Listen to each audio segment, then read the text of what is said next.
우리나라가 코로나19 대처를 모범적으로 하고 있다는 해외 평가가 잇따르면서 국내 방역 관련 제품도 덩달아 주목을 받고 있습니다. K-사이언스, 방역 한류, 바람까지 일고 있는데 이 같은 현상의 중심에 국내 과학기술의 중심지 대덕특구가 있습니다. 과학의 날을 맞아 위기를 기회로 제도약을 꿈꾸는 대덕특구 업체들을 만나봤습니다. 집중 취재 이수복 기자입니다. 대전 대덕특구에 본사를 둔 의학진단 전문기업입니다. 지난달 중순 10분 만에 코로나19 감염 여부를 알 수 있는 진단키트를 개발해 판매에 들어갔습니다. 불과 한 달여 만에 수출하는 국가가 50여 곳으로 늘었습니다. 최근에는 스페인과 브라질, 러시아, 모로코 등 4개국에 300억 원 규모의 공급 계약을 따내기도 했습니다. 넘치는 주문을 소화하기에도 바쁩니다. 공장은 24시간 쉴 새 없이 돌아가고 이달 들어 50명의 인력을 새로 채용한 데 이어 다음 달에도 100여 명을 추가 채용할 예정입니다. 이 기업은 정부 출연 연구기관인 한국생명공학연구원 소속 연구원이 독립해 설립한 대덕특구 벤처기업. 여러 출연 연구기관에서 기술을 이전받아 진단키트 분야의 경쟁력을 키웠고 코로나19의 여파가 되레 기회로 다가왔습니다. 창업했던 멤버들이 또 대덕특구에 있는 회사 연구소 출신들이었기 때문에 사실 저희는 주저할 필요 없이 대덕에다가 창업을 하는 것을 결정할 수 있습니다. 네. 대덕특구의 또 다른 기업은 진단 시스템 수출로 100억 원의 매출을 달성했고 미국에 15만 면 분량의 진단키트를 수출하는 등 연일 최고의 실적을 기록 중인 기업도 있습니다. K-사이언스, 방역 한류를 이끈 건 의학 분야뿐만이 아닙니다. 1992년 카이스트 졸업생들이 대덕특구에 둥지를 터 만든 국방과학 전문 기술업체. 국방과학연구소에서 기술 이전을 받아 만든 적외선 센서 칩과 센서가 들어간 열화상 카메라가 최근 소위 대박을 터뜨렸습니다. 코로나19로 사람들의 열을 제야하는 기차역이나 공항, 관공서 등에서 구입 문의가 폭증했기 때문입니다. 이달 들어선 스웨덴과 미국, 중국 등 해외에서 구입 문의가 크게 늘어나 매출이 10배 넘게 늘었습니다.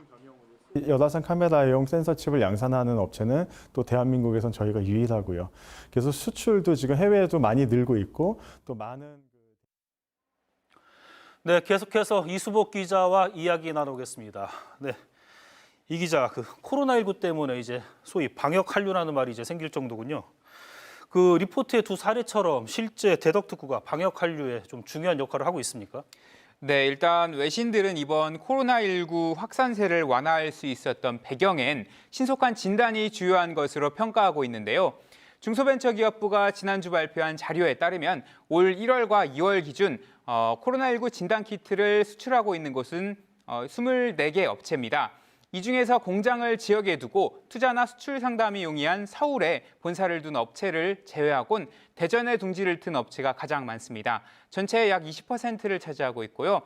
이 진단키트 분야뿐만 아니라 영상에서 볼 수 있었던 열화상 카메라나 KF 인증 마스크 같이 코로나19 방역 활동에 필수적인 물품을 생산하는 업체들도 대덕특구에 몰려 있습니다. 네. 이렇게 대덕특구가 코로나19 방역 최일선에 설 수 있었던 이유 어디에 있다고 보십니까? 네, 산업계와 학계 그리고 연구기관, 다시 말해서 산학연이 밀집한 지역이라는 게 가장 큰 이유입니다. 일단 카이스트나 충남대 등 인근에 대학교가 몰려 있어서 정기적으로 인력 수급이 가능하고요. 정부 출연 연구기관과 대기업 연구소들이 밀집해 있어서 연구기술을 만들어내고 또 이 기술을 인근에 있는 민간 업체들에게 이전할 수 있다는 장점이 있습니다. 하지만 이런 장점이 산업 현장에 반영되는 선순환 사례가 많지는 않았는데요. 조금 역설적이긴 하지만 어렵사리 유지한 산업 환경이 이번 코로나19라는 위기 속에서 큰 기회로 자리 잡게 돼서 산학연 모두 고무된 분위기인 건 사실입니다. 네, 이번 사례처럼 대덕특구 역할이 반짝하는 일회성에 그치지 않고 좀 지속이 돼야 될 텐데 풀어야 할 과제가 어떤 게 있을까요? 네, 코로나19가 쉽사리 끝나지 않을 거라는 게 많은 전문가들의 중론인데요. 그래서 이 같은 대덕특구의 주도적 역할도 당분간 계속될 거라는 관측이 지배적입니다. 이번에 우리나라가 코로나19에 비교적 잘 대처하고 있다는 평가를 받을 수 있었던 건 메르스의 실패를 반면교사 삼아서 전반적인 비상 상황에 대한 대처 능력을 사전에 준비했기 때문인데요. 그래서 대덕특구에서도 코로나19 이후에 대해서도 준비하고 있습니다. 당장 오늘 카이스트를 중심으로 그 대덕특구 산학연 기관들이 협의체를 구성하고 또 다른 바이러스 출현에 대응할 틀을 갖추기 위해서 머리를 맞댔습니다. 스페인 독감, 그리고 신종플루, 메르스, 또 이번에 코로나19 같이 전염병 상황이 언제든지 올 수 있다는 건데요. 하지만 이제 막 첫걸음을 뗀 단계고 계속 주도적인 역할을 잃지 않도록 대덕특구에 있는 기관들이 지속해서 나서야 한다는 목소리가 나오고 있습니다. 앞으로 이런 또 예측할 수 없는 감염병이 발생했을 때 대비해서 산학연관 협의체가 좀 더 발전적인 그런 노력을 해서 새로운 위기에 대응하는 체제를 만들어야 된다고 생각합니다. 네, 위기 속에 기회가 찾아온다고 하죠.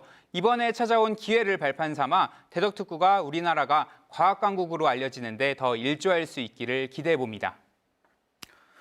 네, 집중 취재 이수복 기자와 함께했습니다. 이 기자 수고했습니다.